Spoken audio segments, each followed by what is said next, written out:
Quel serait un exemple de travail sur nos représentations? Par exemple, bon, l'exemple typique qui n'est pas forcément lié à notre sujet, mais c'est la représentation de la mort.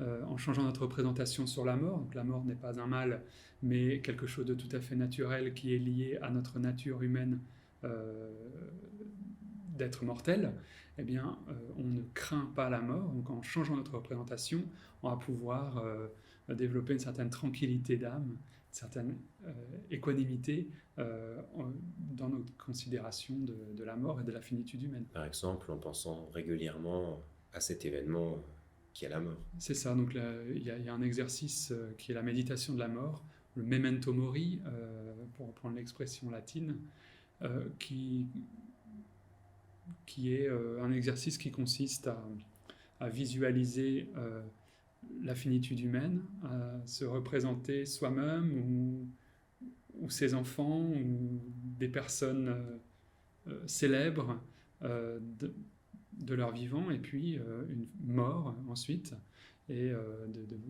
d'adopter un regard un petit peu, un regard d'en haut, euh, pour remettre dans un contexte plus large cette mort.